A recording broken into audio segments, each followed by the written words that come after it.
While people are settling in, I'll just say that I'm not going to go through a detailed bio for each one of these guys because you have it there. I want to save time for them and kind of get out of the way and let them steal the show. I'm super delighted. Both of these companies have really significant news. David stole a little bit of the thunder, but these guys will unpack it and what it means. So we're super excited. This was like wind in our sails over the last week.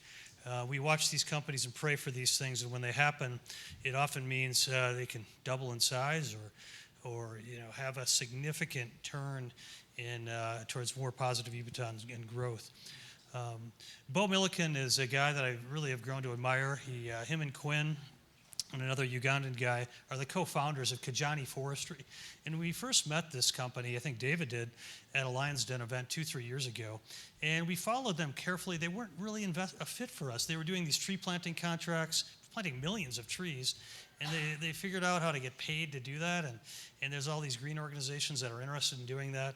And it's a noble thing to do, by the way, because deforestation is a real issue, particularly in northern Uganda. And we were impressed with their scale. Over 500 staff, 250 villages engaged, 25,000 people directly planting these trees. They're establishing nurseries. They had super good data systems. And this is what's really critical for this kind of a business. They had satellite imagery. They had ground up people trained. They're tracking every tree so it doesn't get cut down. Bo will unpack all this, but I want to say that it's just a super interesting business, and we were delighted when we put $2 million in, and in June of 2024. So we've been at it for about 18 months with them. It was a loan plus a revenue share. We like that model because you have the coupon on the debt, but the revenue share builds significant upside, and you grow with them, and it gets us a return way above just the interest rate. Bo is a regular attender of our CEO prayer call, and a strong contributor. His partner, Quinn, is getting ardent mentoring. So I'd just like to share that some of our partners have just been really great in helping a business like this, and the leaders just mature into character-driven, faith-driven, values-driven leaders. So Bo, where are you? Come on up. Yeah.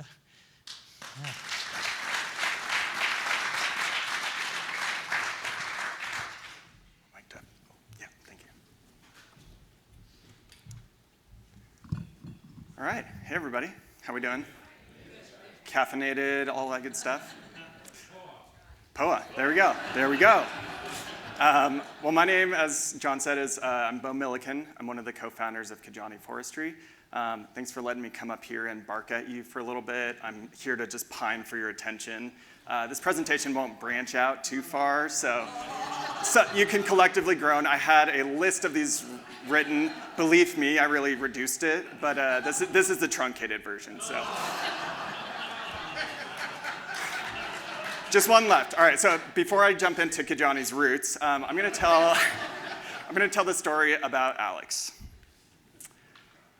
So picture this. Everyone imagine that you are a rural farmer in Uganda. You're smart, you're hardworking, you're ambitious. You want to make a better future for yourself and your family. Not too dissimilar from a lot of people in this room, I can imagine. But there's a problem. You don't have access to the things you need to make your dreams come true. There's no banks that really want to lend you money. There's no rich family members that can loan you money to improve your livelihoods. Even if you had the money, getting access to improved inputs or farming equipment is inaccessible. This is the story of Alex Ochan and so many farmers that we work with. So we're going to watch a little video about Alex telling this firsthand. An Kijani Ochan Alex. Pero que mire me peto yan. Ma peto yan enni. Anano ke lo munyor. Chewa ko an bana pero que mire. No mier an ba bina pere. Eto pa como pero que. Chanta me welo kori. O pero pa. Yo ma weke. Anong Kijani anyim ba ketena te kere yo mamiara chol ki kere e tukul ba pen pa kwano do ke ku ma pa group ma mà cái luôn này cái Kijani forest anh này cái gỗ mà có chia mà bây giờ cái mire đã cả bây giờ cái point vào tủ lửa nó mà tạc mà đã cái có coi nhà cái cười cái có mía ira point kiệt mà mía ra qua cái này anh bên anh mete pa cái này này gue cái anh nhìn mà bẹt tiêu coi anh cái pe mà thì cái này mía ra nó coi nhà hai chả bầu chui lo cái tiền này càng quan cái này một cái này các cái art bar cái này một cái này một bậc coi nhà cái quay lô bò cái con cho mấy pom này nè cái đâu cái này một cái này một bậc coi nhà mấy quay lô cái chả cái đó thì cái ngòm một cái này mà mía bạn này ngòm bẹt bột yam ngoài cái bên này em này cúp cái là qua này quaเขาไปก่อนไอ้เก็บมาติแกเลย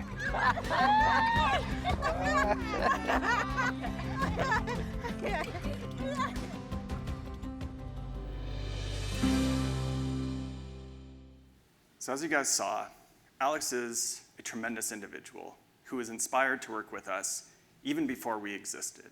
He wanted to plant trees, but seedlings were inaccessible and they were expensive. It was really a rich person's activity, as you saw there. Alex wants to build a better future for his family. He has lots of land, but doesn't have the cash to develop that. Those are the reasons why Kijani exists, to step in and help make those dreams come true. The average income for a farmer like Alex is around $275 for a household of 6, annual income for this demographic. So it's a very poor demographic that is super hardworking and that we have the pleasure of being able to work with. This is why Kijani developed our nursery hub model. So the nursery hub model is what we call a hub and spoke model that's centered around these rural nurseries. You can see all of these little dots are individual nurseries we have all throughout Uganda. We have over 2,000 of them. What we do is we partner with existing groups to plant income-generating trees. We plant trees that can be used for timber production, for charcoal production, boundary demarcation, and to produce carbon credits to give farmers revenue in the short term. I was going to announce the certification here, but that has already passed. There's more news coming, don't worry. But now that we have that certification, we're able to pay farmers on an annual basis for the surviving trees. So in this model, we're working with over 45,000 farmers. We have over 500 full-time employees, and the value of the products coming from these trees, of what we planted just by the end of the year, is over $300 million projected conservatively for the farmers that we're working with.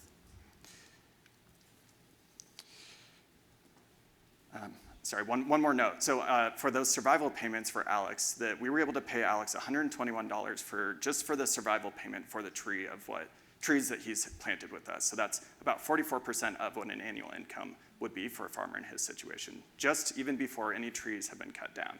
So it's really substantial. In this nursery hub model, there are multiple ways that farmers are going to be making money. Chronologically, the next one that is biochar. So does anyone in this room know what biochar is?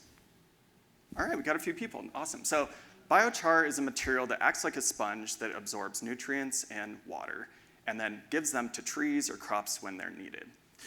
What's really cool is that this is produced from agriculture waste. So this is weeds from the garden or leftover corn cobs or maize, anything like that can be turned into biochar and then applied to the soil.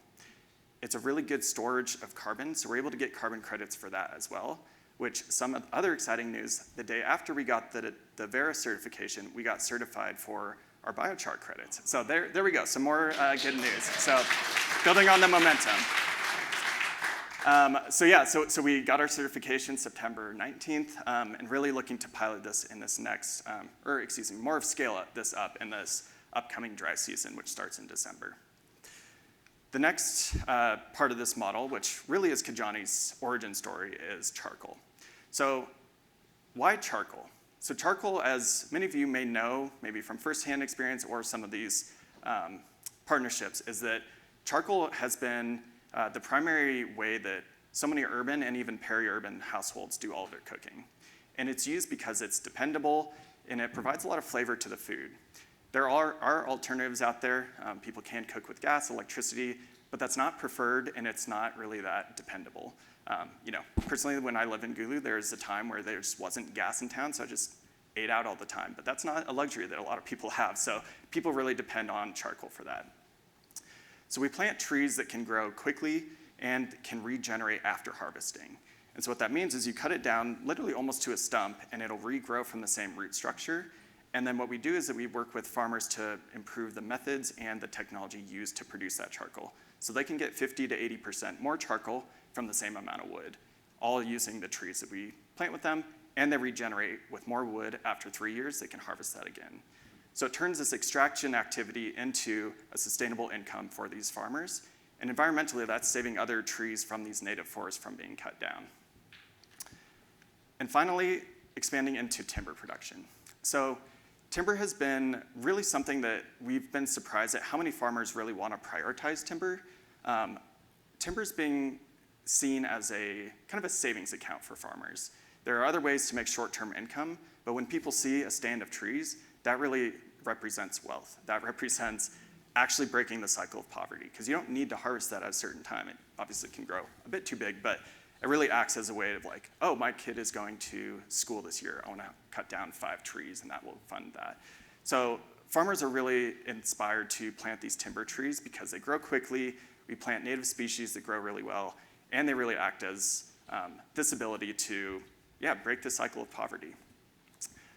Uganda is urbanizing extremely quickly. It has the 2nd highest urbanization rate in the world and the 6th fastest population growth. So you have tons of young people all moving to the urban centers. And so with that, there's a lot of timber needed for the construction, charcoal. All of these are trends that doesn't show that these products are gonna go away, even though there are alternatives. Uganda is projected to have a 50% timber shortage by 2040. And it's already being seen in Kenya, where Kenya imports up to 33% of their timber from other neighboring countries like Uganda. And so with that, Uganda has additional regional and international export opportunities within the timber industry. So you might be thinking, all right, great, we solved deforestation, right? No.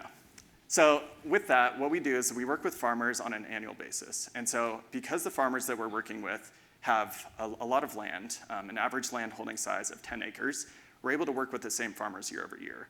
And so we really encourage farmers to work with us up to 6 years in a row.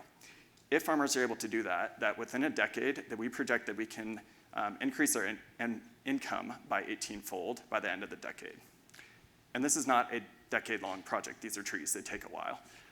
So this is really the 50-year vision that what we're envisioning for farmers. And so this is a mixture of ongoing charcoal revenue, this is a timber revenue, and another exciting thing that we're piloting is this forest endowment fund, where we set aside a portion of the carbon credit revenue to act as a long-term pension or forest endowment to keep these trees alive and keep farmers active and working with us. So, like I said, we solved deforestation. Super easy, not hard at all. So you might be asking the question, but Bo, how are the forests gonna come back? Uganda used to be 50% forest, now it's less than 10. So what are we gonna do about that? Thank you for asking. So I'm gonna introduce restoration, which is our newest business division. So over 400,000 acres are cut every single year within Uganda. So that is about the size of LA or 10 New York's worth of forests that are cut every single year for charcoal, timber, and agriculture expansion.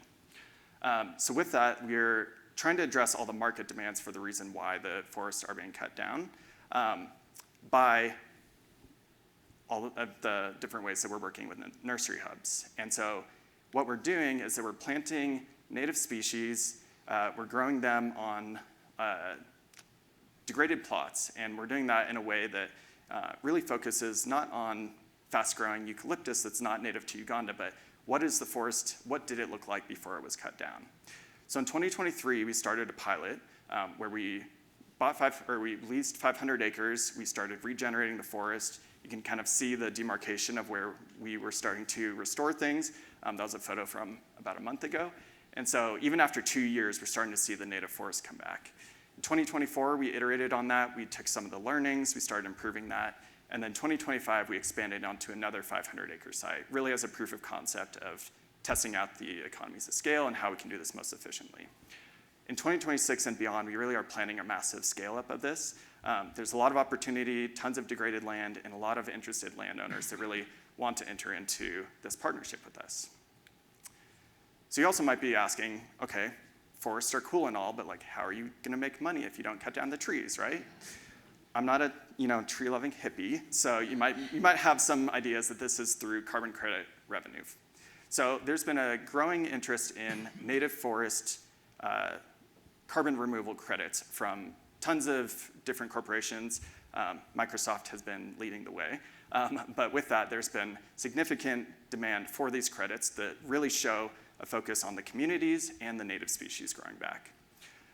So there's so much degraded land that's available for this reforestation, and these are funded by these multi-decade-long offtake deals that, another fun thing is that earlier this year, we actually signed basically a decade-long, $100+ million deal with Microsoft to buy our carbon credits from our nursery hub model.